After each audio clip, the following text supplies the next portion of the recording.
നമസ്കാരം സുഹൃത്തുക്കളെ, എല്ലാ ഉദ്യോഗാർത്ഥികൾക്കും പുതിയൊരു ക്ലാസ്സിലേക്ക് സ്വാഗതം. അപ്പോൾ നമ്മൾ സെറ്റ് 9 ആണ് കേട്ടോ. പ്രീവിയസ് ക്വസ്റ്റ്യൻ പേപ്പർ വർക്കൗട്ടിംഗ് ആണ്. പുതിയ SSCRT ബേസ് ആക്കിയിട്ടുള്ള ക്ലാസ്സുകളാണ്.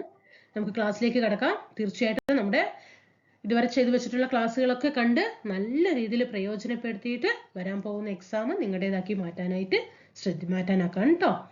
അപ്പോൾ തീർച്ചയായിട്ടും ക്ലാസ്സുകളൊക്കെ ഇഷ്ടപ്പെടുകയാണെങ്കിൽ സബ്സ്ക്രൈബ് ചെയ്ത് സപ്പോർട്ട് ചെയ്യാം. താഴെ വിലയേറിയ കമന്റുകൾ നിർദ്ദേശങ്ങളും ഒക്കെ രേഖപ്പെടുത്തുക, ലൈക്ക് ചെയ്യുക, അതേപോലെ ടെലിഗ്രാം ഗ്രൂപ്പിൽ ജോയിൻ ചെയ്യുക. ലിങ്ക് അതിന്റെ ഡിസ്ക്രിപ്ഷൻ ബോക്സിൽ നമ്മുടെ കൊടുക്കാം.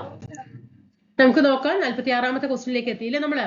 45 ടോപ്പിക്ക് നമ്മൾ പഠിച്ചു കഴിഞ്ഞു കേട്ടോ. ക്വസ്റ്റ്യൻ പേപ്പർ എടുക്കുമ്പോഴേക്കും നമ്മൾ ക്വസ്റ്റ്യൻ പേപ്പർ അതുമായി ബന്ധപ്പെട്ട് ഡീപ്പായിട്ടാണ് പഠിച്ചു പോകുന്നത് ഓരോ ടോപ്പിക്കും. സോവിയറ്റ് യൂണിയന്റെ സഹായത്തോടെ സാമ്പത്തിക സാങ്കേതിക സഹായത്താൽ നിർമ്മിച്ച ഇന്ത്യയിലെ ഇരുമ്പുരുക്ക് വ്യവസായശാലകൾ ഏതാണ്? സോവിയറ്റ് യൂണിയൻ അല്ലെ, റഷ്യയുടെ സഹായത്തോടെ നിർമ്മിച്ചത് ഏതെന്ന് ചോദിച്ചത്. ഇതിലിപ്പോ നമുക്കറിയാം റൂർക്കേല ഏത് രാജ്യത്തിന്റെ സഹായത്തോട് കൂടിയിട്ടാണ്? ജർമ്മനിയുടെ സഹായത്തോട് കൂടിയിട്ടാണ്. പക്ഷെ ചോദ്യം സോവിയറ്റ് യൂണിയന്റെ സഹായത്തോടെയാണ്. അപ്പൊ റൂർക്കേല ജർമ്മനി ആകുമ്പോൾ ഒന്ന് വരുന്ന ഓപ്ഷൻ ഒക്കെ നമ്മൾ എന്ത് ചെയ്യണം? മാറ്റണം അല്ലെ, മാറ്റി. ഇതല്ല ആൻസർ. ഇനി ബിലായി നമുക്കറിയാം, ബിലായി റഷ്യയുടെ സഹായത്തോട് കൂടിയിട്ടാണ്. അപ്പൊ ഓപ്ഷനിൽ എന്തായാലും ആൻസർ ഏതുണ്ടാകണം? 2 എന്ന ഓപ്ഷൻ ഉണ്ടായിരിക്കണം. അപ്പൊ 2 എന്ന ഓപ്ഷൻ ഇതിലില്ല അല്ലെ, അപ്പൊ ഇതും ആൻസർ അല്ല. അപ്പൊ ആൻസർ ഏതാണ്? സി ആണ് അല്ലെ. ഇനി ദുർഗാപൂർ ഏത് രാജ്യത്തിന്റെ സഹായത്തോട് കൂടിയിട്ടാണ്? ബ്രിട്ടന്റെ സഹായത്തോട് കൂടിയിട്ടാണ്. ബൊക്കാറോ ഏത് രാജ്യത്തിൻ്റെതാണ്? 2ഉം 4ഉമാണ് നമുക്കിവിടെ ആൻസർ ആയിട്ട് വരുന്നത് അല്ലേ. അതും എന്താണ്? ബൊക്കാറോയും സോവിയറ്റ് യൂണിയന്റെ സഹായത്തോട് കൂടിയിട്ട് ആണ്. ഓക്കെ, അപ്പൊ ബിലായി ആൻഡ് ബൊക്കാറോ 2ഉം 4ഉം ആണ് സോവിയറ്റ് യൂണിയന്റെ, അതായത് റഷ്യ, ഇന്നത്തെ റഷ്യയുടെ സഹായത്തോട് കൂടിയിട്ട് നിർമ്മിച്ചത് ഇരുമ്പുരുക്ക് വ്യവസായശാലകള്. അതിലിപ്പോ നമ്മൾ ഒന്നാമത്തെ ഇപ്പൊ ഇവിടെ പറഞ്ഞിട്ടുണ്ട്. ഏതാണ് ഒന്നാമത്തേത് പറഞ്ഞിരിക്കുന്നത്? റൂർക്കേലയാണ് അല്ലെ. അപ്പൊ റൂർക്കേല ഇരുമ്പുരുക്ക് വ്യവസായശാലകളെ കുറിച്ച് നമുക്ക് പഠിക്കാനുള്ളത് 1900 ശ്രദ്ധിച്ചോളണം കേട്ടോ. 1959 റൂർക്കേല ഇരുമ്പുരുക്ക് ശാല നിർമ്മിക്കപ്പെട്ടത്. അത് എവിടെയാണ്? ഒഡീഷയിലെ സുന്ദർഖണ്ഡ് ജില്ലയിലാണ് കേട്ടോ. ഒഡീഷയിലെ സുന്ദർഖണ്ഡ് ജില്ലയിലാണ് ഏത് ചെയ്യുന്നത്? റൂർക്കേല ഇരുമ്പുരുക്ക് വ്യവസായശാല. അപ്പൊ ഈ ശാലയിലേക്ക് ആവശ്യമായ ജലം ലഭിക്കുന്ന നദികൾ ഏത് നദികളിൽ നിന്നാണ് ഇതിലേക്കുള്ള ജലം എത്തിക്കുന്നത്? കോയൽ അതേപോലെ സംഖ് എന്ന 2 നദികളിൽ നിന്നാണ് ഇതിലേക്കുള്ള ജലം എത്തിക്കുന്നത്. അതേപോലെ ഇത് ജലം. ഓക്കെ, ഇനി വൈദ്യുതി എത്തിക്കുന്നത്, ഇവിടേക്ക് വൈദ്യുതി വേണം അല്ലെ. അത് ഏതിൽ നിന്നാണ് വൈദ്യുതി ലഭിക്കുന്നത്? ഹിരാക്കുഡ് അണക്കെട്ടിൽ നിന്നാണ് കേട്ടോ. ഹിരാക്കുഡ് പദ്ധതിയിൽ നിന്നാണ് ഇതിലേക്കുള്ള വൈദ്യുതി ലഭിക്കുന്നത് കേട്ടോ. ഇനി ഇതിലേക്കുള്ള ഇരുമ്പയിര് ലഭിക്കുന്നത് എവിടെ നിന്നാണ്? ഇതിലേക്കുള്ള ഇരുമ്പയിര് ലഭ്യമാക്കുന്നത് എവിടെ നിന്നാണ്? സുന്ദർഖണ്ഡിൽ നിന്നും അതുപോലെ കെന്ദുച്ചാറിൽ നിന്നുമാണ് കേട്ടോ. കെന്ദുച്ചാറിൽ നിന്നുമാണ് എന്ത് ചെയ്യുന്നത്? ഇവിടേക്കുള്ള ഇരുമ്പയിര് ലഭ്യമാക്കുന്നത്. ഇനി ഇവിടേക്കുള്ള കൽക്കരി ലഭ്യമാക്കുന്നത് എവിടെ നിന്നാണ്? ചാറിയയിൽ നിന്നാണ് കേട്ടോ. കൽക്കരി ലഭ്യമാക്കുന്നത് ചാറിയ. നമുക്കറിയാം നമ്മുടെ ഇന്ത്യയിലെ ഏറ്റവും വലിയ കൽക്കരി ഖനിയാണ് ഏത്? ചാറിയ. ഈ ചാറിയ എവിടെയാ? അത് ജാർഖണ്ഡിലാണ് കേട്ടോ. അപ്പൊ ഇത്രയും കാര്യങ്ങളാണ് റൂർക്കേല ഇരുമ്പുരുക്ക് നിർമ്മാണശാലയെ കുറിച്ചിട്ട് പഠിക്കാനുള്ളത്. പഠിച്ചോ? റൂർക്കേല ഇരുമ്പുരുക്ക് നിർമ്മാണശാലയെ കുറിച്ച് നമ്മൾ എന്തൊക്കെയാ പഠിച്ചത്? 1959 സ്ഥാപിതമായത്. ഒഡീഷയിലെ സുന്ദർഖണ്ഡ് ജില്ലയിലാണ് കേട്ടോ. ഒഡീഷയിലെ സുന്ദർഖണ്ഡ് ജില്ലയിലാണ്. ഇവിടേക്കുള്ള ജലം എത്തിക്കുന്നത് കോയൽ അതുപോലെ സംഘ് നദികളിൽ നിന്നാണ്. ഇവിടേക്കുള്ള വൈദ്യുതി എത്തിക്കുന്നത് ഹിരാക്കുഡ് അണക്കെട്ടിൽ നിന്നാണ്. അതുപോലെ ഇവിടേക്കുള്ള ഇരുമ്പയിര് എത്തിക്കുന്നത് സുന്ദർഖണ്ഡിൽ നിന്നും കെന്ദുച്ചാറിൽ നിന്നുമാണ്. കൽക്കരി എത്തിക്കുന്നത് ചാറിയയിൽ നിന്നാണ്. ഇനി നമുക്ക് അടുത്തത് ബിലായി ഉരുക്കുരു ശാലയെ കുറിച്ച് നോക്കാം. ബിലായി. ഓക്കെ, ഇനി രണ്ടാമത്തേത് അല്ലെ. ബിലായി എന്താണ് നമ്മൾ പറഞ്ഞു, ഓൾറെഡി പറഞ്ഞു അല്ലെ. റഷ്യയുടെ സഹായത്തോട് കൂടിയിട്ടാണ്. ഛത്തീസ്ഗഡിലാണ് കേട്ടോ. ഇതെവിടെയാണ്? ഛത്തീസ്ഗഡിലെ ഏത് ജില്ലയാണ്? ദുർഗ് ജില്ലയിലാണ് കേട്ടോ. ഛത്തീസ്ഗഡിലെ ദുർഗ് ജില്ലയിലാണ് ബിലായി ഇരുമ്പുരുക്ക് ശാല നിർമ്മിക്കപ്പെട്ടത്. ഇവിടെ നമ്മൾ ഒഡീഷയിലെ സുന്ദർഖണ്ഡ് ജില്ല എന്ന് പറഞ്ഞു. ബിലായിൽ എവിടെയാ? ഛത്തീസ്ഗഡിലെ ദുർഗ് ജില്ലയിലാണ്. ഇതും ഉത്പാദനം എപ്പോഴാണ് ആരംഭിച്ചത്? 1959 തന്നെയാണ് കേട്ടോ. ഓക്കെ, 1959 തന്നെയാണ് കേട്ടോ. അതുപോലെ ഇവിടേക്കുള്ള ഇരുമ്പയിര് കൊണ്ടുവരുന്നത് എവിടെ നിന്നാ? നമുക്ക് ഓരോന്നോരോന്ന് പഠിക്കാം. ഇരുമ്പയിര് കേട്ടോ. ഇവിടേക്കുള്ള ഇരുമ്പയിര് കൊണ്ടുവരുന്നത് എവിടെയാണ്? ദല്ല് കേട്ടോ.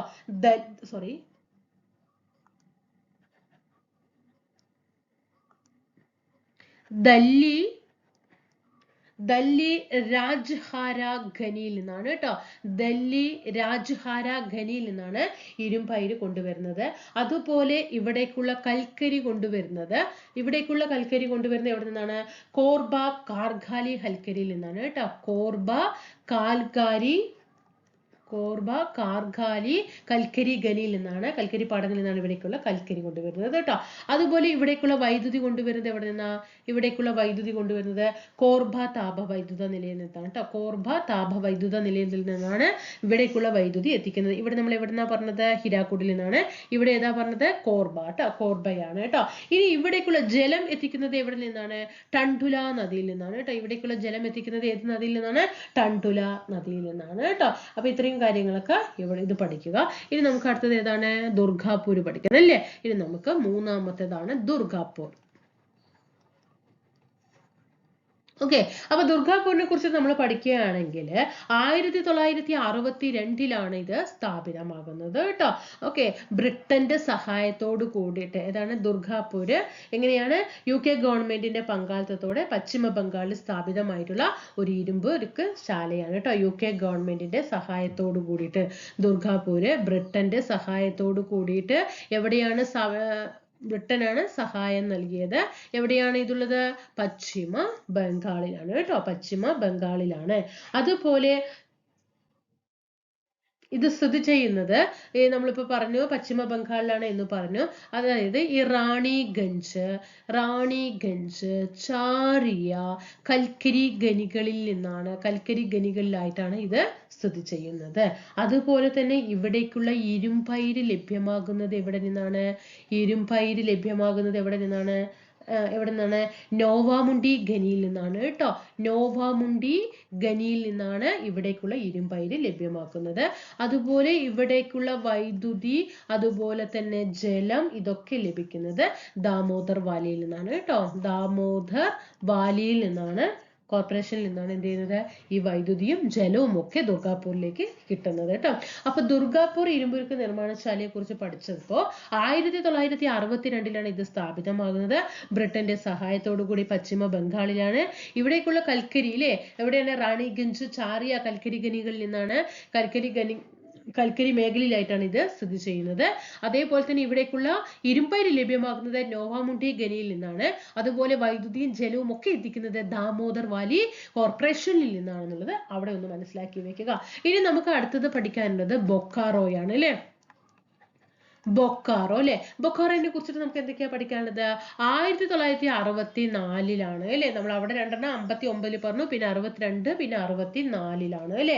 ഓക്കെ, അതായത് ഈ ബൊക്കാറോയും റൂർക്കേലയും യോജിപ്പിച്ചിട്ട് ഗതാഗത ചെലവുകൾ കുറയ്ക്കുക എന്ന ആശയം അടിസ്ഥാനമാക്കിയിട്ടാണ് ഈ നിർമ്മാണശാലകൾ സ്ഥാപിതമായിരിക്കുന്നത് കേട്ടോ. ബൊക്കാറോയും ഏതൊക്കെയാണ്? റൂർക്കേലയും കേട്ടോ. ബൊക്കാറോയും റൂർക്കേലയും കൂടി യോജിപ്പിച്ചിട്ട് എന്ത് ചെയ്യുക? ഗതാഗത ചെലവ് കുറയ്ക്കാൻ വേണ്ടിയിട്ടാണ് ഈ നിർമ്മാണശാല സ്ഥാപിതമായത്. ഇതിലേക്ക് വൈദ്യുതിയും ജലവും ഒക്കെ ലഭിക്കുന്നത് എവിടെ നിന്നാണ്? വൈദ്യുതി ജലം ഒക്കെ ലഭിക്കുന്നത് അത് ഈ ദാമോദർ വാലി കോർപ്പറേഷനിൽ നിന്നാണ് കേട്ടോ. ദാമോദർ വാലി കോർപ്പറേഷനിൽ നിന്നാണ് ഈ ബൊക്കാറോയിലേക്കും എന്ത് ചെയ്യുന്നത്? വൈദ്യുതിയും ജലവും എത്തിക്കുന്നത്. ഓക്കെ ആണല്ലോ. അപ്പൊ ഇത്രയും കാര്യങ്ങൾ ഇതിവിടെ പഠിച്ചു വെക്കുക. അതേപോലെ ഈ രണ്ടെണ്ണം ഒന്ന് ഇത്തിരി കൺഫ്യൂഷൻ വരുന്നത് ഭാഗങ്ങളുണ്ട്. അപ്പൊ ആ ഭാഗങ്ങൾ എന്ത് ചെയ്യണം? അതിൻ്റെതായിട്ടുള്ള ഇമ്പോർട്ടൻ്റ് കൊടുത്തിട്ട് പഠിക്കണം കേട്ടോ. അപ്പൊ ഇപ്പൊ 4 ഇരുമ്പുരുക്ക് വ്യവസായശാലകൾ പഠിച്ചിട്ടുണ്ട്. അതിൽ നമ്മൾ ഇതിൽ ഏറ്റവും വലിയ സ്റ്റീൽ പ്ലാന്റ് ഏതാണെന്ന് ചോദിച്ചാൽ ഏറ്റവും വലിയത് ഏത് എന്ന് ചോദിച്ചാൽ അത് ബൊക്കാറോയാണ് കേട്ടോ. ഏറ്റവും വലിയത് ഏതാണ്? ബൊക്കാറോ ആണ്. ഏറ്റവും വലുത് ഏതാണ്? ബൊക്കാറോ ആണ്. ഇതിൽ ഏറ്റവും ലാഭകരമായിട്ടുള്ളത് ഏതാണെന്ന് ചോദിച്ചാൽ അത് ബിലായി ആണ് കേട്ടോ. ബിലായി കേട്ടോ. ലാഭം കണ്ടോ. അപ്പൊ ഈ ലാഭ കണ്ടോ, ഈ ബില കണ്ടോ, ലാഭ കണ്ടോ, രണ്ടും ഒരേ അക്ഷരങ്ങളല്ലേ വന്നിരിക്കുന്നത്. അപ്പൊ അതിൽ നിന്നും ഇത് ലാഭം ഉള്ളത് ബിലായാണെന്ന് കണക്കാക്കുക. ഏറ്റവും വലിയ കേട്ടോ, വലിയ ബൊക്ക കേട്ടോ. നമ്മള് വലിയൊരു ഗസ്റ്റ് വരികയാണ്. അപ്പൊ നമ്മൾ എന്ത് ചെയ്യണം? വലിയ ബൊക്ക കൊടുക്കണം കേട്ടോ. ചെറിയ ബൊക്ക കൊടുക്കല്ലേ, വലിയ ബൊക്ക കൊടുക്കുക കേട്ടോ. അപ്പൊ ഏറ്റവും വലിയ ഇരുമ്പുരുക്ക് ശാല ഏതാന്ന് ചോദിച്ചാൽ ബൊക്കാറോയും, ഏറ്റവും ലാഭകരമായിട്ടുള്ളത് ഏതെന്ന് ചോദിച്ചാൽ അത് ബിലായുമാണ്. അപ്പൊ നമുക്ക് കണ്ടോ ടോപ്പിക് അവിടെ കംപ്ലീറ്റ് ആകുന്നുണ്ടോ? ഇങ്ങനെ നമ്മൾ ടോപ്പിക് കംപ്ലീറ്റ് ആക്കി പോകും. അടുത്ത ക്വസ്റ്റ്യനിലേക്ക് കിടക്കാം. ആരെല്ലാമായിരുന്നു 1953 കേന്ദ്ര സർക്കാർ നിയോഗിച്ച സംസ്ഥാന പുനഃസംഘടനാ കമ്മീഷനിലെ അംഗങ്ങൾ ആരൊക്കെയാണ്? 1953 കേന്ദ്ര സർക്കാർ നിയോഗിച്ച പുനഃസംഘടനാ കമ്മീഷനിലെ അംഗങ്ങൾ Fazal Ali, Sardar KM Panikkar, HN Kunzru. Okay, Fazal Ali, Sardar KM Panikkar, HN Kunzru.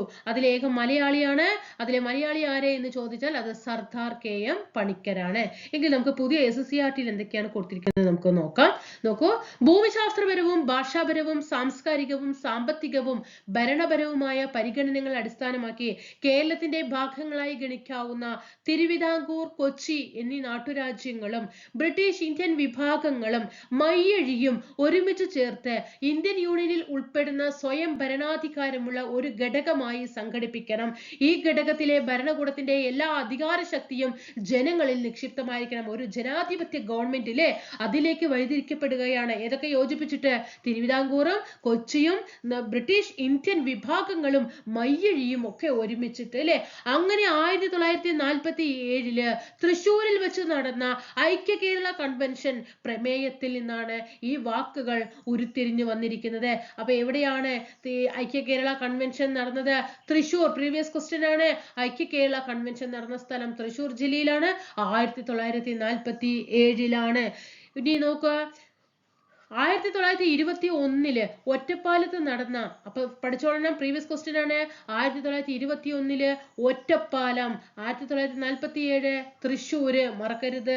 1921 ഒറ്റപ്പാലത്ത് നടന്ന അഖില കേരള പ്രവിശ്യ സമ്മേളനത്തിൽ മലബാർ, കൊച്ചി, തിരുവിതാംകൂർ എന്നിവിടങ്ങളിൽ നിന്നുള്ള പ്രതിനിധികൾ പങ്കെടുത്തു. അപ്പൊ അഖില കേരള സമ്മേളനം നടന്നത് 1921 ഒറ്റപ്പാലത്താണ്.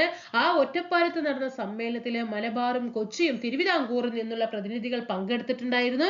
അങ്ങനെ 1921 ഒറ്റപ്പാലം, അത് മനസ്സിലായല്ലോ, അഖില കേരള സമ്മേളനം. ഇനി അത് കഴിഞ്ഞ് 1928 ജവഹർലാൽ നെഹ്റുവിന്റെ അധ്യക്ഷതയില് പയ്യന്നൂർ കോൺഗ്രസ് സമ്മേളനം നടന്നു. 1928 എല്ലാം വെരി ഇമ്പോർട്ടന്റ് ആണ് കേട്ടോ. 1928 പയ്യന്നൂർ കോൺഗ്രസ് സമ്മേളനം ആരുടെ നേതൃത്വത്തില്? ജവഹർലാൽ നെഹ്റുവിന്റെ നേതൃത്വത്തിൽ നടന്നു. എന്തിനു വേണ്ടിയിട്ടാണ്? ഭാവിയിൽ സ്വതന്ത്ര ഭാരതത്തിന്റെ ഭരണഘടനയ്ക്ക് രൂപം കൊടുക്കുമ്പോൾ കേരളത്തെ ഒരു പ്രത്യേക സംസ്ഥാനമായി പുനഃസംഘടിപ്പിക്കണമെന്ന് ആവശ്യപ്പെട്ട് ചോദ്യം ചോദിച്ച ക്വസ്റ്റ്യൻ ആണ്. ഒരുപാട് തവണ ചോദ്യം ചോദിച്ചാണ്. കേരളത്തെ ഒരു പ്രത്യേക സംസ്ഥാനമായി പുനഃസംഘടിപ്പിക്കണമെന്ന് ആവശ്യപ്പെട്ട് നടന്ന സമ്മേളനം ഏത് എന്ന് ചോദിച്ചാൽ 1928 പയ്യന്നൂർ കോൺഗ്രസ് സമ്മേളനമാണ്. ഇതിനെ തുടർന്ന് ഐക്യ കേരളം എന്ന ലക്ഷ്യം നേടിയെടുക്കുന്നതിന് വേണ്ടി പ്രവർത്തിക്കുന്ന കമ്മിറ്റി രൂപീകരിക്കപ്പെടുകയും വിവിധ സ്ഥലങ്ങളിൽ വെച്ച് അതിന്റെ കൺവെൻഷനുകൾ നടക്കുകയും ആയിരുന്നു. അങ്ങനെ 47 ഐക്യ കേരള കൺവെൻഷൻ തൃശ്ശൂരിൽ നടന്നു. 49 ജൂലൈ 1 തീയതി 1949 ജൂലൈ 1 മാസം വിത്ത് ഡേറ്റ് പഠിച്ചോളണം. തിരുവിതാംകൂറും കൊച്ചിയും സംയോജിപ്പിച്ച് തിരുക്കൊച്ചി രൂപീകരിച്ചത് കേരള സംസ്ഥാനം എന്ന ലക്ഷ്യത്തിലേക്കുള്ള പ്രധാനപ്പെട്ട ചുവടുവെപ്പായിരുന്നു. അന്ന് മലബാർ യോജിച്ചിട്ടില്ല, തിരുവിതാംകൂറും കൊച്ചിയും യോജിപ്പിച്ചിട്ടാണ് തിരുക്കൊച്ചി സംയോജനം 49 ജൂലൈ 1 നടക്കുന്നത്. അപ്പൊ ഇവിടെ ഓർത്തു വെക്കേണ്ടത് 1921 ഒറ്റപ്പാലം അഖില കേരള പ്രവിശ്യ സമ്മേളനം പഠിക്കണം. 28 പയ്യന്നൂർ കോൺഗ്രസ് സമ്മേളനം പഠിക്കണം. അതിന്റെ അധ്യക്ഷൻ ജവഹർലാൽ നെഹ്റു ആണ് പഠിക്കണം. അതിൽ പ്രധാനപ്പെട്ട പ്രമേയം കേരളത്തെ ഒരു പ്രത്യേക സംസ്ഥാനമായിട്ട് രൂപീകരിക്കുക എന്നതായിരുന്നു ലക്ഷ്യം പറഞ്ഞു. അത് കഴിഞ്ഞു ഒക്കെ 47 ആയപ്പോ തൃശ്ശൂരിൽ വെച്ചിട്ട് ഐക്യ കേരള കൺവെൻഷൻ നടന്നു. ആ ഐക്യ കേരള കൺവെൻഷന്റെ അധ്യക്ഷനായിരുന്നു K. കേളപ്പനായിരുന്നു കേട്ടോ. K. കേളപ്പൻ പ്രീവിയസ് ക്വസ്റ്റ്യൻ ആണ്. ഇനി അത് കഴിഞ്ഞ് 49 ജൂലൈ 1 തിരുവിതാംകൂറും കൊച്ചിയും കൂടി യോജിപ്പിച്ച തിരുക്കൊച്ചി സംയോജനം നിലവിൽ വന്നു. ഇതിപ്പോ നമ്മൾ എവിടേക്കത്തേക്ക് പഠിക്കുന്നത്? നമ്മളിപ്പോ ക്വസ്റ്റ്യൻ ഏതാ പഠിച്ച? 56 പുനഃസംഘടനാ നിയമം അല്ലെ. അതിൽ 53 നമ്മൾ കാര്യങ്ങൾ പറയാണ്. അതിലേക്ക് എത്തിയ സന്ദർഭങ്ങളൊക്കെ ഇതാണ്. ഇതിലൂടെയാണ് 1953 പുനഃസംഘടനാ നിയമത്തിലേക്ക് എത്തിച്ചേർന്നത് കേട്ടോ. അപ്പൊ നോക്കുക, കൊച്ചി തിരുവിതാംകൂർ നാട്ടുരാജ്യങ്ങളുടെ അതിർത്തിയിൽ സ്ഥാപിക്കപ്പെട്ടിരുന്ന കല്ലുകളാണ് കൊതിക്കല്ല് എന്ന് അറിയപ്പെടുന്നത്. പഠിച്ചോളണേ കേട്ടോ, പഠിച്ചോളണേ. ഇങ്ങനത്തെ പുതിയ ക്വസ്റ്റ്യൻ ഒക്കെ കയറി വരുമ്പോ നമ്മൾ അവിടെ കിടന്നിട്ട് കൺഫ്യൂഷൻ ആകാൻ പാടില്ല. അതിന് മുമ്പേ നമ്മൾ പഠിച്ചു തീർക്കുക. കൊച്ചിയും തിരുവിതാംകൂറും കേട്ടോ. ചിലപ്പോൾ മലബാറിനൊക്കെ വരും. കൊച്ചി, തിരുവിതാംകൂർ, അത് നമുക്ക് ആ വാക്കിൽ നിന്ന് പറ്റും, നമ്മൾ എടുക്കാൻ പറ്റും കേട്ടോ. കൊതിക്കല്ല് എന്നറിയപ്പെടുന്നത്. അതില് കൊ എന്നത് കൊച്ചിയെയും തി എന്നത് തിരുവിതാംകൂറിനെയും സൂചിപ്പിക്കുന്നു കേട്ടോ. സ്വതന്ത്രാനന്തരം ഇന്ത്യയിൽ ഭാഷാടിസ്ഥാനത്തിൽ സംസ്ഥാനങ്ങൾ പുനഃസംഘടിപ്പിക്കുന്നതിനുള്ള ഭാഷാ അടിസ്ഥാനത്തിൽ മലയാളം സംസാരിക്കുന്നവർക്ക് വേണ്ടിയിട്ട് കേരളം, തെലങ്കാന തെലുങ്ക് ഭാഷ സംസാരിക്കുന്നവർക്ക് വേണ്ടിയിട്ട് ആന്ധ്രാപ്രദേശ്, ഇങ്ങനെയൊക്കെ രൂപീകൃതമായി അല്ലെ. അങ്ങനെ പുനഃസംഘടിപ്പിക്കണം എന്നുള്ള ഫസൽ അലി കമ്മീഷൻ രൂപീകൃതമായി 53 അല്ലെ. ഇന്ത്യയിൽ ഭാഷാടിസ്ഥാനത്തിൽ സംസ്ഥാനങ്ങൾ പുനഃസംഘടിപ്പിക്കുന്നതിനുള്ള ഫസൽ അലി കമ്മീഷൻ രൂപീകൃതമായി. കമ്മീഷന്റെ ശുപാർശ പ്രകാരം മലബാറിനെയും തിരുക്കൊച്ചിയെയും സംയോജിപ്പിച്ചുകൊണ്ട്, തിരുക്കൊച്ചി എന്ന് പറയുമ്പോൾ നമ്മൾ പഠിച്ചു 49 ജൂലൈ മാസം 1-ാം തീയതി തിരുക്കൊച്ചി എന്ത് ചെയ്തു, രണ്ടും കൂടി ചേർന്നു അല്ലെ. ഇനി എന്ത് ചെയ്യണം, മലബാറിനെയും കൂടി കൂട്ടിച്ചേർക്കണം അല്ലെ. അങ്ങനെ മലബാറിനെയും തിരുക്കൊച്ചിയെയും സംയോജിപ്പിച്ചുകൊണ്ട് 56 നവംബർ 1 കേരള സംസ്ഥാനം നിലവിൽ വന്നു. തിരുവിതാംകൂറിന്റെ ഭാഗമായിരുന്ന അന്ന് very very very very important ആണ്. ഞാൻ റെഡ് മാർക്ക് വെച്ച് പറയുന്നു. ഇത് എപ്പോഴും ചോദിക്കാനുള്ള ചോദ്യമാണ്. അന്ന് തിരുവിതാംകൂറിന്റെ ഭാഗമായിരുന്ന ഏതൊക്കെ പ്രദേശങ്ങളാണ്? 4 പ്രദേശങ്ങൾ പഠിച്ചു വെച്ചോ. തോവാള, അഗസ്തീശ്വരം, കൽക്കുളം, വിളവങ്കോട് എന്നീ താലൂക്കുകൾ മദിരാശി സംസ്ഥാനത്തോട്, അതായത് ഇന്നത്തെ തമിഴ്നാട്, ചേർത്തു. തെക്കൻ കർണാടകത്തിന്റെ ഭാഗമായിരുന്ന കാസർഗോഡ് താലൂക്ക് കേരളത്തോട് കൂട്ടിച്ചേർക്കപ്പെട്ടു. മനസ്സിലായോ? 56 നവംബർ 1 കേരളം രൂപീകൃതമാകുന്ന സമയത്ത് നമ്മുടെ തിരുവിതാംകൂറിന്റെ ഭാഗമായിരുന്ന 4 പ്രദേശങ്ങളായിരുന്നു തോവാളയും അഗസ്തീശ്വരവും കൽക്കുളവും വിളവങ്കോടും. അത് ഇന്ന് കേരളത്തിന്റെ ഭാഗമല്ല. അത് ആർക്ക് വിട്ടുകൊടുത്തു? തമിഴ്നാട്ടിനു കൂടെ ചേർത്തു.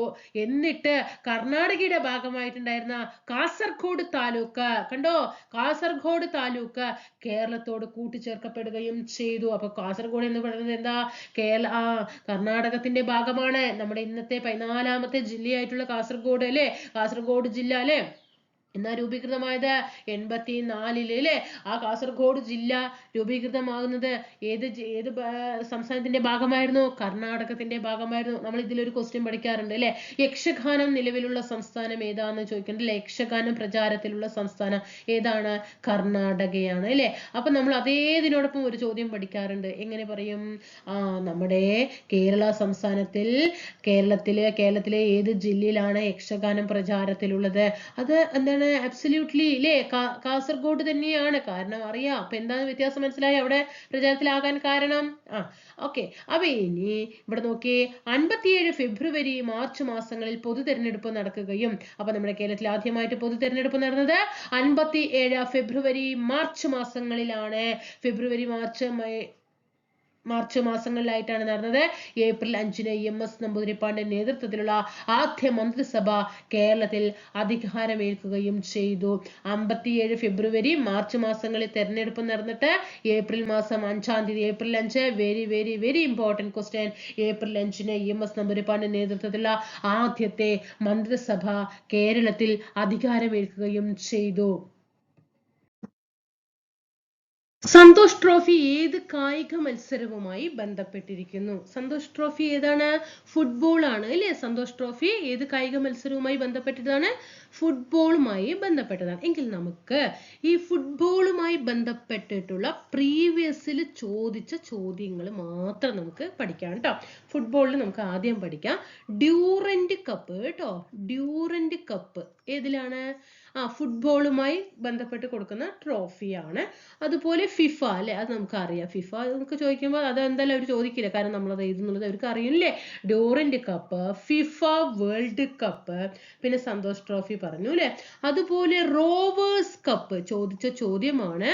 റോവേഴ്സ് കപ്പ് കേട്ടോ. പിന്നെ ഇന്ത്യൻ സൂപ്പർ ലീഗ്, അത് നമുക്കറിയാം അല്ലെ. IPL അല്ലെ. IPL ഏതാണ്? ISL അല്ലെ.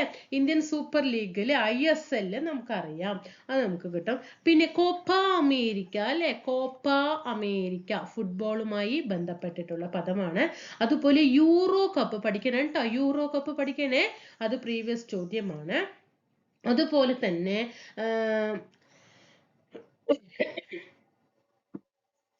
വൈറ്റൽ ട്രോഫി കേട്ടോ, ഇതൊന്ന് പഠിക്കണം. അതുപോലെ തന്നെ ഇതിന് ഇത്രയും കാര്യങ്ങളൊക്കെ ഇതിൽ മതി. ഇതൊക്കെയാണ് നമുക്ക് ഫുട്ബോളുമായി ബന്ധപ്പെട്ടിട്ട് ചോദിച്ചിട്ടുള്ളത് കേട്ടോ. Durand cup, FIFA world cup, Rovers cup, ISL, Copa America, Euro cup, Vittal trophy, ഇതൊക്കെ എന്താണ്? ഫുട്ബോളുമായി ബന്ധപ്പെട്ടതാണ് കേട്ടോ. ഇനി അതേപോലെ ഹോക്കി നമ്മുടെ ദേശീയ വിനോദമായിട്ടുള്ള ഹോക്കിയുമായി ബന്ധപ്പെട്ട ചോദ്യങ്ങൾ നോക്കാം. ആഗഖാൻ കപ്പ് കേട്ടോ, ആഗഖാൻ കപ്പ് ഹോക്കിയുമായി ബന്ധപ്പെട്ടതാണ്. അതുപോലെ തന്നെ ധ്യാൻ ചന്ദ് ട്രോഫി അല്ലെ, ഇന്ത്യയിലെ ഏറ്റവും ഉയർന്ന കായിക ബഹുമതിയാണ് ഏത്? ധ്യാൻ ചന്ദ് ട്രോഫി. ഏതാണ് അത്? ഹോക്കിയുമായിട്ട് ബന്ധപ്പെട്ടതാണ്.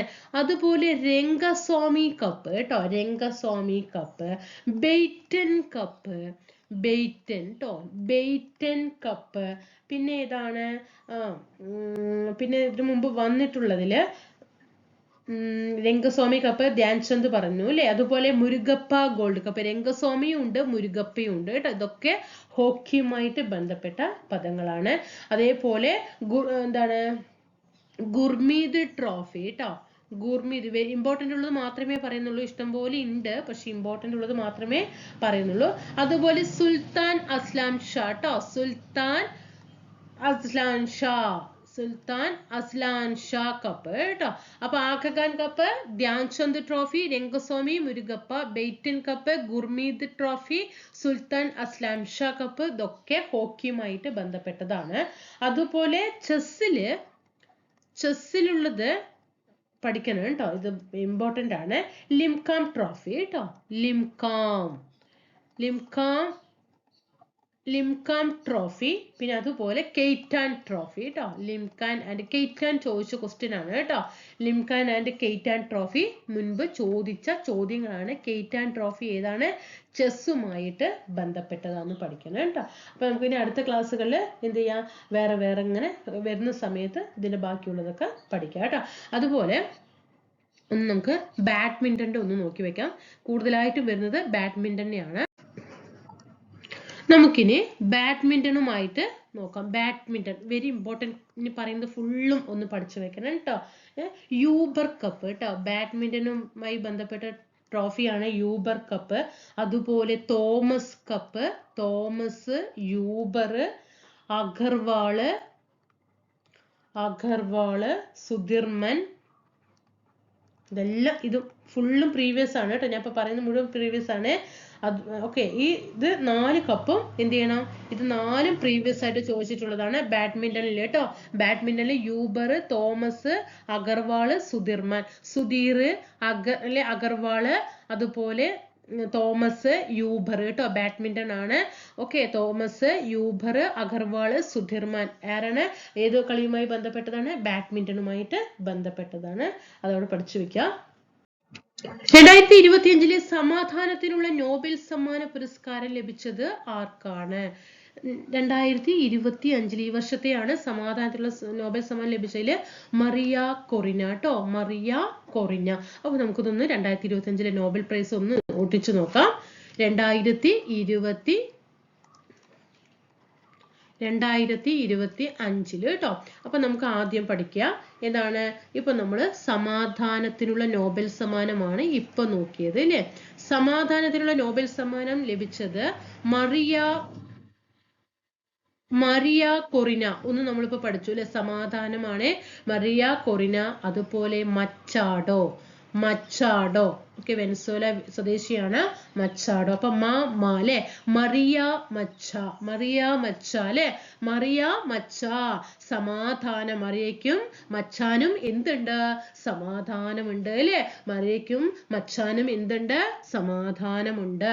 ഓക്കെ, ഇനി നമുക്ക് രണ്ടാമത്തത് നോക്കാം. നമുക്ക് ഇവരെന്തിന് ഏതിനെന്നുള്ളത് നമുക്കിപ്പോ പഠിക്കാം കേട്ടോ. അപ്പൊ നമുക്ക് ആദ്യം പേരുകൾ ഒന്ന് പഠിച്ചു വെക്കുക. ഇനി നമുക്ക് അതിൽ ചോദ്യങ്ങള്. സാഹിത്യ നോബൽ സമ്മാനം കേട്ടോ, സാഹിത്യ വിഭാഗത്തില് ആർക്കാണ്?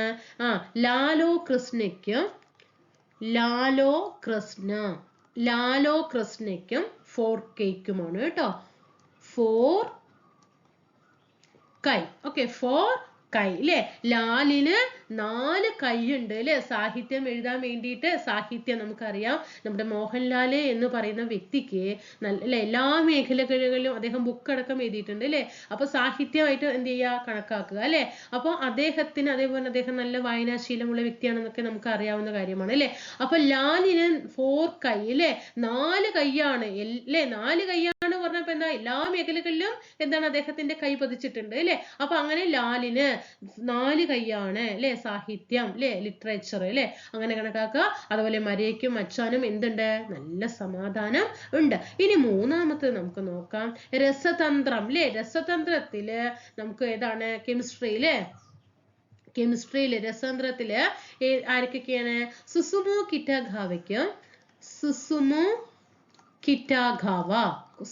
കിറ്റാഗാവ, റിച്ചാർഡ്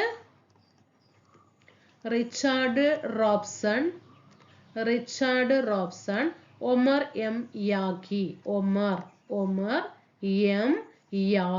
ഓക്കെ, ഇവർക്കാണ് കെമിസ്ട്രിയില് സുസുമുനിലെ സുസുമു, റിച്ചാർഡ്, ഒമർ അല്ലേ. അതേപോലെ സുസുമു, റിച്ചാർഡ്, സുസു അല്ലേ. സുസു എന്താ, റിച്ച് ആണ് അല്ലെ. എവിടെ സുസു എവിടെ റിച്ച് ആണ്, ഒമറില് അല്ലെ. സുസുമു, റിച്ചാർഡ്, ഒമർ. ഓക്കെ, ഇനി അടുത്തത് നിങ്ങൾ നിങ്ങളുടേതായിട്ടുള്ള കോഡുകൾ ഇടുക. ഞാൻ നമുക്ക് പറയുമ്പോൾ ഒരു എളുപ്പത്തിൽ വായിക്കാൻ കിട്ടുന്ന രീതിയിൽ അങ്ങനെ പറഞ്ഞു തരുന്നു എന്ന് മാത്രമേ ഉള്ളൂ കേട്ടോ. ഇനി ഭൗതിക ശാസ്ത്രം അല്ലെ. ഭൗതിക ശാസ്ത്രം ഏതാണ്, ഫിസിക്സ് അല്ലെ. ഫിസിക്സില് ആർക്കൊക്കെയാണ് ഫിസിക്സിൽ കിട്ടിയത്, ജോൺ ക്ലാർക്ക് അല്ലെ. പിന്നെയോ മൈക്കിൾ എച്ച് ഡെവോറൈറ്റ്,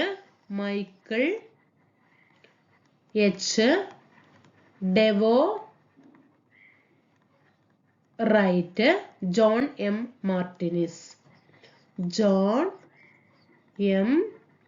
മാർട്ടിനിസ്. ഓക്കെ, അപ്പൊ ഇവിടെ എന്താ, ഭൗതിക ശാസ്ത്രം ഫിസിക്സില് അല്ലെ. ഫിസിക്സില് 2 ജോൺമാരും ഒരു മൈക്കിളും എന്തായി അല്ലെ, ക്ലർക്കായി അല്ലെ. അങ്ങനെയെങ്കിലും ചിന്തിക്കുക അല്ലെ. 2 ജോൺമാരും അല്ലെ, 2 ജോൺ അല്ലെ. ജോൺ ക്ലാർക്ക് ഉണ്ട്, ജോൺ മാർട്ടിനിസ് ഉണ്ട് അല്ലെ.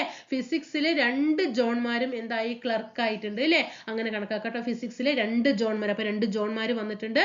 അതേപോലെ മൈക്കിളും 2 ജോൺമാരും മൈക്കിളും എന്തായി, ക്ലർക്കായിട്ടുണ്ട്. ഇനി നമുക്ക് അടുത്തത് ആരാ, ഇനി ഏതാ നമുക്ക് പഠിക്കാനുള്ളത്, എക്കണോമിക്സ് അല്ലെ. സാമ്പത്തിക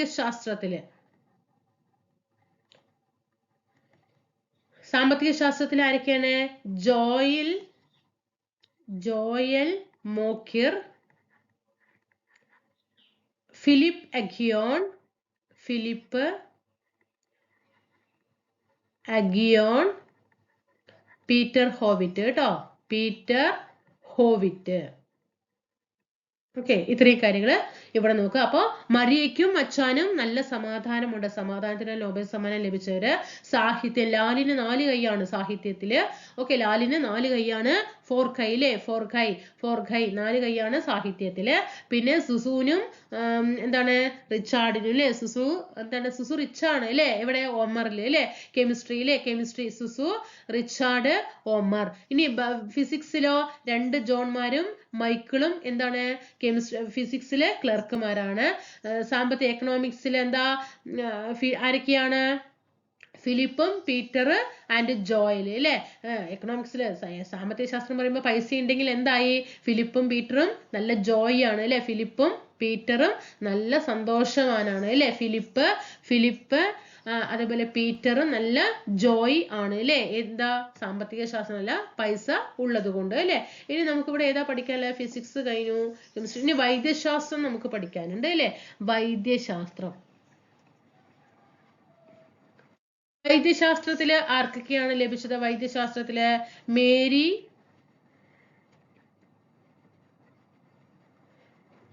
മേരി ഇ ബ്രങ്കോ, അതുപോലെ ഫ്രൈഡ് റാംസ്ഡെൽ, ഷിമോൺ സഖാകുച്ചി.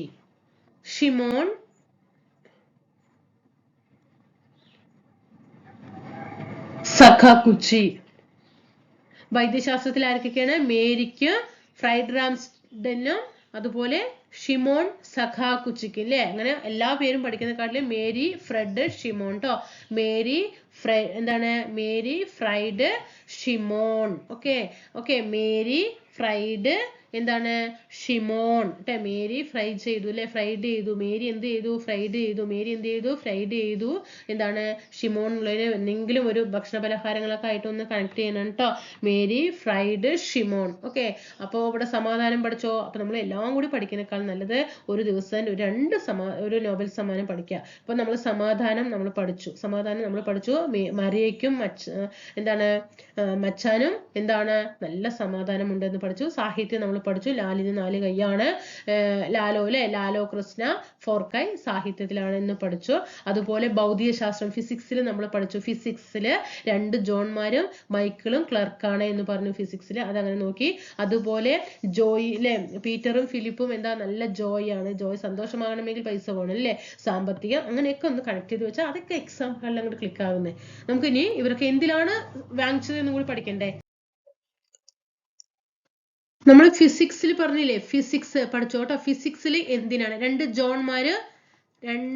ജോൺമാരുണ്ട് അല്ലേ ജോൺ നമ്മൾ പഠിച്ചില്ലേ 2 ജോണും മൈക്കിളും എന്തായി ഫിസിക്സിൽ ക്ലർക്കുമാരായി എന്ന് പറഞ്ഞു അല്ലെ 2 ജോൺമാര് അല്ലെ 2 ജോൺമാര് മൈക്കിളും ഫിസിക്സിൽ ക്ലർക്കുമാരായി പറഞ്ഞു അല്ലെ എന്തിനാണ് ഇവർക്ക് ഫിസിക്സിൽ നോബൽ സമ്മാനം ലഭിച്ചത് ഒരു ഇലക്ട്രിക് സർക്യൂട്ടിലെ മാക്രോസ്കോപ്പിക് ക്വാണ്ടം മെക്കാനിക്കൽ ടണലിങ്ങിന്റെയും ഊർജ കോണ്ടൻസേഷന്റെയും കണ്ടുപിടുത്തത്തിനാണ് എന്ത് ചെയ്തത് ഫിസിക്സിലെ നോബൽ സമ്മാനം ലഭിച്ചത് ഒരു ഇലക്ട്രിക് സർക്യൂട്ടിലെ എങ്ങനെ പഠിക്കണേ ചെറിയൊരു ഡിഫറൻസിലായിരിക്കും അവർ എന്ത് ചെയ്യുക ഈ ഓപ്ഷനിൽ ചേഞ്ച് വരുത്തുക കേട്ടോ അല്ലാതെ മൊത്തമായിട്ട് ചേഞ്ച് ചെയ്യില്ല ചെറിയൊരു വ്യത്യാസമുണ്ട് പക്ഷെ നമുക്കത് ഏതാണെന്ന് അവിടെ നിന്ന് കൺഫ്യൂഷൻ വരും കാരണം അങ്ങനെ ഓപ്ഷൻ വന്നിട്ടുണ്ട് അപ്പൊ ഇവിടെ ശ്രദ്ധിക്കണം ഇലക്ട്രിക് സർക്യൂട്ടിലെ മാക്രോസ്കോപ്പിക് അതിനാണ് നിങ്ങൾക്ക് ഇത്രയും ഇതിൽ ഞാൻ വലുതായിട്ട് തന്നെ എഴുതി കാണിച്ചു തരുന്നത് മാക്രോസ്കോപ്പിക് ക്വാണ്ടം മെക്കാനിക്കൽ നിങ്ങൾ പഠിക്കുക ക്വാണ്ടെന്ന് മാത്രം ഇതിൽ വരുന്ന ടോപ്പിക് ഓപ്ഷൻ ഏതാന്ന് നോക്കാൻ പറ്റില്ല കേട്ടോ തെറ്റാവും നിങ്ങൾ തന്നെ പഠിച്ചോ മാക്രോസ്കോപ്പിക് ക്വാണ്ടം മെക്കാനിക്കൽ ടണലിങ്ങിന്റെയും ഊർജ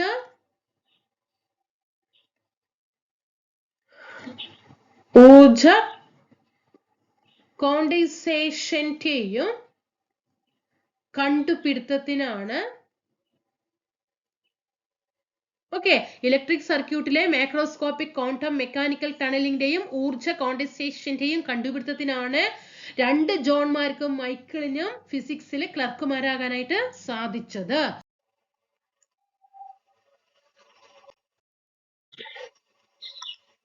ഇനി രസതന്ത്രം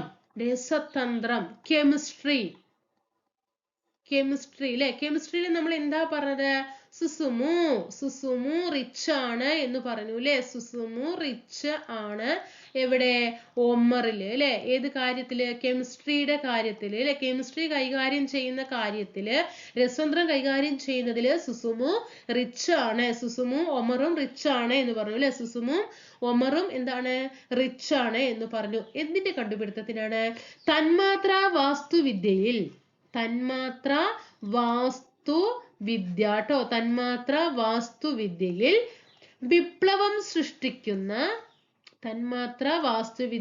വിപ്ലവം സൃഷ്ടിക്കുന്ന ലോഹ ഓർഗാനിക്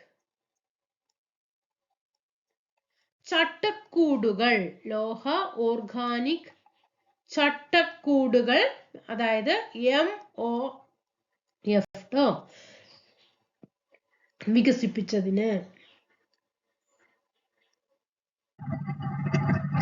അടുത്ത നമുക്ക് വൈദ്യശാസ്ത്രത്തിൽ നോക്കാം കേട്ടോ ഫിസിക്സ് കഴിഞ്ഞു കെമിസ്ട്രി കഴിഞ്ഞു വൈദ്യശാസ്ത്രത്തില് 3 പേരാണ് അല്ലെ മേരി നമ്മൾ എനിക്ക് പഠിച്ചത് മേരി ഫ്രെഡ് അല്ലെ ഷിമോൺ അല്ലെ ഷിമോൺ പഠിച്ചു ഏതാ വൈദ്യശാസ്ത്രത്തില് അതില് പെരിഫറൽ ഇമ്മ്യൂൺ ടോളറൻസിനെ പറ്റിയുള്ള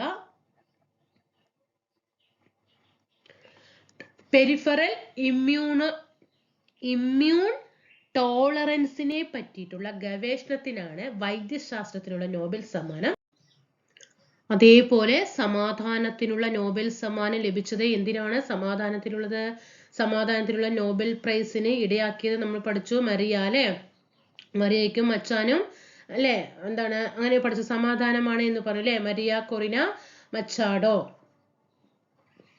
അപ്പോ ഇവിടെ എന്താണ് സമാധാനത്തിനുള്ള പുരസ്കാരത്തിന് അർഹനാക്കാൻ കാരണം?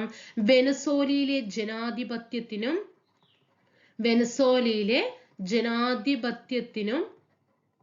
വെനസോല എന്ന് മറക്കരുത്, വെനസോലയിലെ ജനാധിപത്യത്തിനും മനുഷ്യാവകാശങ്ങൾക്കുമുള്ള പോരാട്ടത്തിന് മറിയാന കൊറിന മച്ചാഡോയ്ക്ക് പുരസ്കാരം ലഭിച്ചു. അതുപോലെ മറിയയ്ക്ക് കേട്ടോ. ഇനി സ്വേച്ഛാധിപത്യത്തിനെതിരെ അവർ നടത്തിയിട്ടുള്ള അഹിംസാത്മക പോരാട്ടങ്ങൾക്കുള്ള അംഗീകാരം കൂടിയിട്ടാണ് ഈ പുരസ്കാരത്തിന് അർഹമാക്കാൻ കാരണം കേട്ടോ. വെനസോലയിലെ ജനാധിപത്യത്തിനും മനുഷ്യാവകാശമുള്ള പോരാട്ടത്തിനാണ് കേട്ടോ. ഇടയ്ക്ക് ഇങ്ങനെ സ്റ്റക്കാകുന്നത്, കോൾഡിന്റെ ഒരു പ്രശ്നം കൂടെ, ഇങ്ങനെ ത്രോട്ട് ഇങ്ങനെ ഇതാകുന്നതുകൊണ്ട് അങ്ങനെ സ്റ്റക്കായി നിൽക്കണം കേട്ടോ. അപ്പോൾ വെനസോലയുടെ ജനാധിപത്യത്തിനും മനുഷ്യാവകാശങ്ങൾക്കുമുള്ള പോരാട്ടത്തിനാണ് മറിയ കൊറിന മച്ചാഡോയ്ക്ക് പുരസ്കാരം ലഭിച്ചത് കേട്ടോ. മറിയ കൊറിന മച്ചാഡോയ്ക്ക് പുരസ്കാരം ലഭിച്ചത് എന്താണ്? വെനസോലയിലെ ജനാധിപത്യത്തിനും അതേപോലെ മനുഷ്യാവകാശങ്ങൾക്കുമുള്ള പോരാട്ടത്തിന് വേണ്ടിയിട്ടാണ് കേട്ടോ, സമാധാനത്തിന്. ഇനി സാഹിത്യം അല്ലെ, ലിറ്ററേച്ചർ പറഞ്ഞു, ലാലിന് 4 കൈയാണ് എന്ന് പറഞ്ഞു അല്ലെ. എന്താണ്? ലാസ്ലോ ക്രിസ്നഫോർക്കയുടെ കൃതികളിലെ ഇരുണ്ട വിഷാദം നിറഞ്ഞ ലോകങ്ങളുടെ ആവിഷ്കാരത്തിനും ആധുനിക സാഹിത്യത്തിലെ സ്വാധീനത്തിനുമാണ് പുരസ്കാരം. വിഷാദം നിറഞ്ഞ അവരുടെ കൃതികളില് എന്തായിരുന്നു? സാഹിത്യ കൃതികളില് വിഷാദം നിറഞ്ഞ ലോകങ്ങളുടെ ആവിഷ്കാരമായിരുന്നു കേട്ടോ. വിഷാദം നിറഞ്ഞ ലോകങ്ങളുടെ ആവിഷ്കാരത്തെ കുറിച്ചിട്ടാണ് അവരുടെ കൃതികളില് ഉണ്ടായിരുന്നത്. അതുകൊണ്ടാണ് അവരെ സാഹിത്യ പുരസ്കാരത്തിന് അർഹനാക്കിയത്. ഓക്കെ, പിന്നെ നമ്മൾ ഏതാ പഠിച്ചത്? ഇനി സാമ്പത്തിക ശാസ്ത്രം പഠിച്ചിട്ടില്ല അല്ലെ. സാമ്പത്തിക ശാസ്ത്രത്തിന് പുരസ്കാരം നേടാനുള്ള കാരണം എന്താണ്?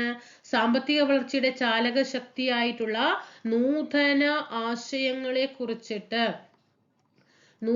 ആശയ പഠനങ്ങൾക്കാണ് 3 ഗവേഷകർക്ക് ലഭിച്ചത് കേട്ടോ.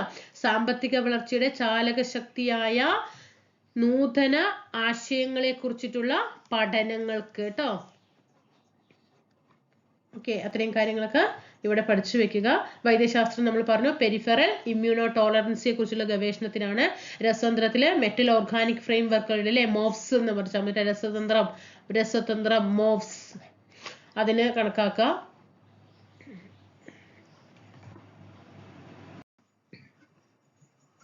ഇന്ത്യയുടെ ഇപ്പോഴത്തെ ഉപരാഷ്ട്രപതി ആരാണ്? സർ CP രാധാകൃഷ്ണനാണ് അല്ലെ. സർ CP രാധാകൃഷ്ണനാണ് ഇന്ത്യയുടെ ഇപ്പോഴത്തെ ഉപരാഷ്ട്രപതി എന്ന് പറയുന്നത്. സർ CP രാധാകൃഷ്ണനാണ്. എത്രാമത്തെയാണ്? 15ാമത്തെയാണ്. ഇന്ത്യൻ വൈസ് പ്രസിഡന്റ് ആണ് ഇദ്ദേഹം വന്നിട്ട് കേട്ടോ. ഓക്കെ, എവിടെയാണ് ഇദ്ദേഹത്തിന്റെ ജനനം? 1957 തമിഴ്നാട്ടിലെ തിരുപ്പൂരിലാണ് ഇദ്ദേഹം ജനിക്കുന്നത് കേട്ടോ. തിരുപ്പൂരിലാണ് ഇദ്ദേഹത്തിന്റെ ജനനം കേട്ടോ. അത് പഠിച്ചു വെക്കുക. 15ാമത്തെ ഉപരാഷ്ട്രപതിയാണ് എന്നുള്ളതും കൂടി പഠിച്ചു വെക്കുക. അതേപോലെ 2023 ജാർഖണ്ഡ് ഗവർണർ ആയിരുന്നു കേട്ടോ. ജാർഖണ്ഡ് ഗവർണർ ആയിരുന്നു. 2024 തെലങ്കാന ഗവർണർ ആയിരുന്നു. തെലങ്കാന ഗവർണർ അതായത് അധിക ചുമതലയായിരുന്നു കേട്ടോ. അതുപോലെ 2024 തന്നെ പുതുച്ചേരി ലഫ്റ്റനന്റ് ഗവർണർ ആയിരുന്നു. അതും അധിക ചുമതലയായിരുന്നു. 2024 തന്നെ മഹാരാഷ്ട്ര ഗവർണർ ആയിരുന്നു. അത് അധിക ചുമതലയല്ല കേട്ടോ. തെലങ്കാനയിലും പുതുച്ചേരി ലഫ്റ്റനന്റ് ഗവർണർ ആയപ്പോഴും അധിക ചുമതലയായിരുന്നു. 2024 മഹാരാഷ്ട്ര ഗവർണറായി. അങ്ങനെ 2025 പിന്നെന്താകണം? 15ാമത്തെ ഉപരാഷ്ട്രപതിയായിട്ട് സ്ഥാനമേൽക്കുകയാണ് കേട്ടോ. തമിഴ്നാട്ടിലെ തിരുപ്പൂരിലാണ് 57 ജനിച്ചത്. 2023 ജാർഖണ്ഡ് ഗവർണറായി. 24 തെലങ്കാന ഗവർണറായി. അത് അധിക ചുമതലയായിട്ടാണ്. 2024 തന്നെ പുതുച്ചേരി ലഫ്റ്റനന്റ് ഗവർണറായിട്ടും അധിക ചുമതലയായിട്ടാണ് അധികാരമേറ്റത്. 2024 മഹാരാഷ്ട്രയിലെ ഗവർണറായിട്ടുണ്ടായിരുന്നു. 2025 15ാമത്തെ ഉപരാഷ്ട്രപതിയായിട്ട് സ്ഥാനം ഏറ്റെടുത്തു. 14ാമത്തെ ഉപരാഷ്ട്രപതി ആര് രാജിവെച്ചതിന് ശേഷമാണ്? സർ CP രാധാകൃഷ്ണൻ വന്നത്. ജഗ്ദീപ് ധൻകർ അല്ലെ. 14ാമത് നമ്മുടെ ഇന്ത്യയുടെ ഉപരാഷ്ട്രപതിയായിരുന്ന ജഗദീപ് ധൻകർ രാജിവെച്ചതിന് ശേഷമാണ് സർ CP രാധാകൃഷ്ണൻ അധികാരത്തിൽ ഏറുന്നത്. ദാദാസാഹിബ് ഫാൽക്കെ അവാർഡ് ലഭിച്ച മലയാളികൾ ആരൊക്കെയാണ്? നമുക്കറിയാം മോഹൻലാൽ എന്നൊരു കഥാപാത്രം വന്നിട്ടുണ്ടായിരുന്നു. അപ്പൊ നമുക്ക് മോഹൻലാൽ എന്നുണ്ട്, അപ്പൊ കൂടെ ആരെ എന്നുള്ളതാണ് നമ്മുടെ ചോദ്യം. അപ്പൊ അതിൽ ആരാണ്?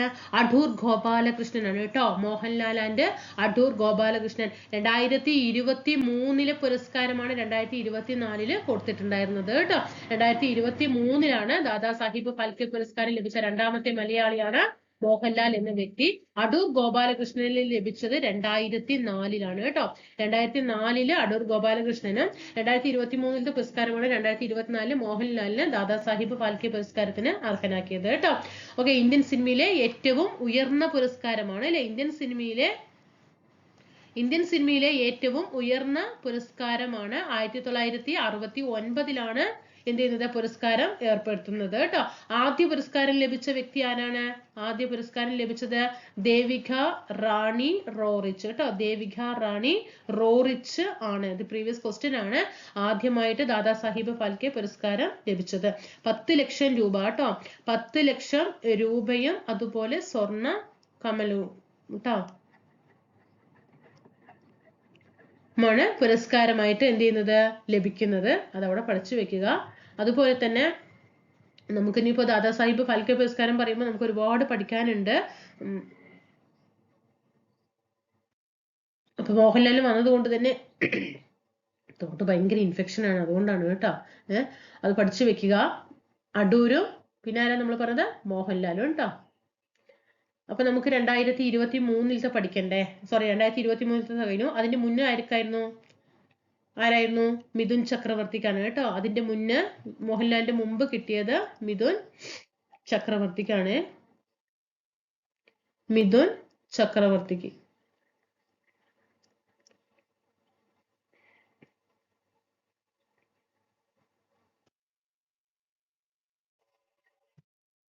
ഓക്കെ, നമ്മൾ ഓരോ ടോപ്പിക്ക് പഠിച്ചു പോകുമ്പോൾ ലെങ്തി ആയിട്ട് ആ ടോപ്പിക് അവിടെ പരമാവധി കംപ്ലീറ്റ് ചെയ്യുന്നത് കൊണ്ടാണ് നമുക്ക് ഇത്രയും സമയം എടുക്കുന്നത്. തീർച്ചയായിട്ടും നിങ്ങളുടെ ഭാഗത്ത് നിന്ന് പൂർണ്ണമായ സഹകരണം ഉണ്ടാകണം. അടുത്ത ക്ലാസ്സിൽ നമുക്ക് വീണ്ടും കാണാം. Thank you.